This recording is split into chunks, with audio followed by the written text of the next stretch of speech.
नमस्कार, स्वागत है आप सभी का एक बार फिर आपके अपने चैनल महेंद्र एक्सप्रेस न्यूज़ 24 में। इस वक्त की बड़ी खबर के साथ शुरुआत करते हैं। तमाम खाता धारकों के लिए एक बड़ी अपडेट निकल कर सामने आ रही है। न सिर्फ बीसी सके हैं बल्कि आम नागरिक जिनके खाते बैंक में अवेलेबल हैं, जिसको देखते हुए नई नियम प्रणाली के तहत परिवर्तन किया गया है और आम नागरिकों पर भी यदि वो ज़्यादा पैसे की निकासी करते हैं, ज़्यादा जमा करते हैं, कई बार यानी कि जमा करते हैं कई बार निकालते हैं, तो उनके लिए अलर्ट रहना बेहद ज़रूरी है। क्योंकि अब ज़्यादा ट्रांजैक्शन करने पर, ज़्यादा बार पैसे निकालने पर या फिर जमा करने पर आपको टैक्स देना भी पड़ सकता है। और आखिर कौन कौन से वो टैक्सेस हैं जो आपको दिक्कत दे सकते हैं, परेशानी दे सकते हैं हर मंथली, तो इन सभी के बारे में जानना है तो इस वीडियो को पूरा वॉच करें, स्किप ना करें, ताकि आपको पूरी जानकारी मिल सके। दरअसल 1 मार्च 2023 से कुछ नए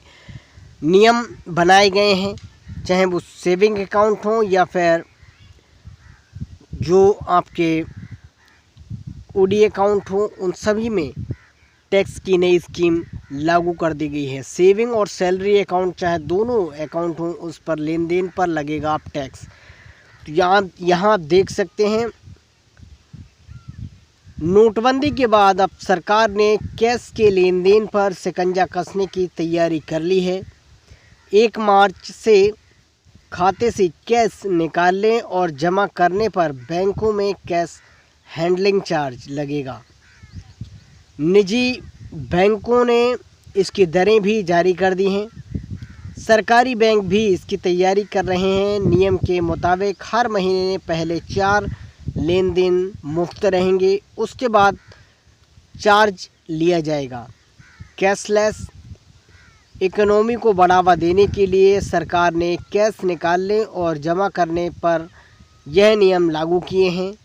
इसके तहत न सिर्फ अपने खातों से कैश निकाल लेन देन के लिए, बल्कि थर्ड पार्टी के कैश जमा करने में भी 150 रुपये कैश हैंडलिंग चार्ज के अलावा सर्विसेज टैक्स और सेम लगेगा। हालांकि इस नियम के दायरे में सिर्फ सेविंग और सैलरी अकाउंट ही आएंगे। आइए अब जानते हैं कैसा होगा कैश हैंडलिंग चार्ज। एक व्यक्ति के खाते में कैश जमा करने या निकालने के लिए 1 महीने में केवल 4 मौके मुफ्त मिलेंगे। इसके बाद 5वें ट्रांजैक्शन में 150 रुपये कैश हैंडलिंग चार्ज के अलावा सर्विसेज टैक्स और शेष मिलाकर करीब 173 रुपये अतिरिक्त देने होंगे। होम ब्रांच में केवल 2 लाख रुपए 1 माह में कैश जमा किया जा सकता है। 2 लाख से ऊपर जमा करने पर 5 रुपये प्रति हज़ार यानी कि 150 रुपये प्रति cash handling charge, services tax और शेष अलग से लगेगा।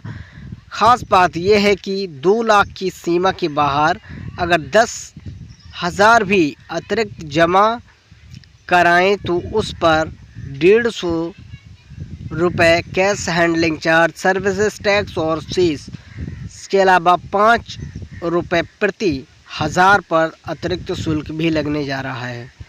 नॉन होम ब्रांच में एक दिन में अधिकतम 25,000 रुपये जमा करा सकते हैं। इससे ऊपर कैश जमा करने पर 5 रुपये प्रति हज़ार, इसके अलावा 150 रुपये और सर्विसेज टैक्स, इसके अलावा शेष भी लगेगा। थर्ड पार्टी को कैश लेन देन एक दिन में अधिकतम 25,000 किया जा सकता है। इसके अलावा इस पर 150 रुपये सर्विसेज टैक्स और शेष अलग से भी लिया जाएगा। तो इसमें सेविंग अकाउंट, इसके अलावा सैलरी अकाउंट, दोनों अकाउंट को शामिल किया गया है।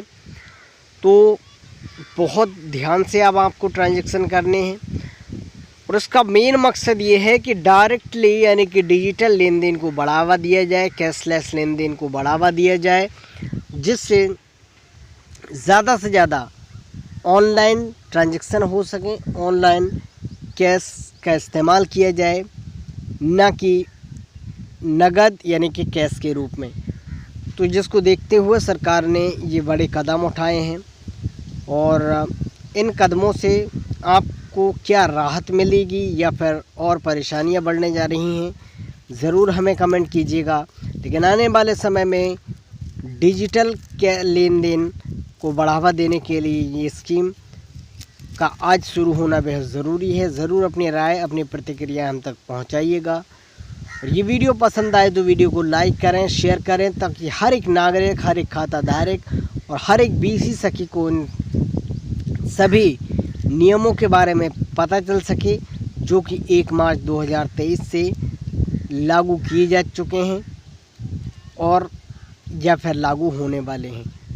तो वीडियो पसंद आए तो वीडियो को लाइक करें, शेयर करेंगे और इसके अलावा मिलेंगे कुछ और नई जानकारियों के साथ अगले वीडियो में। तब तक के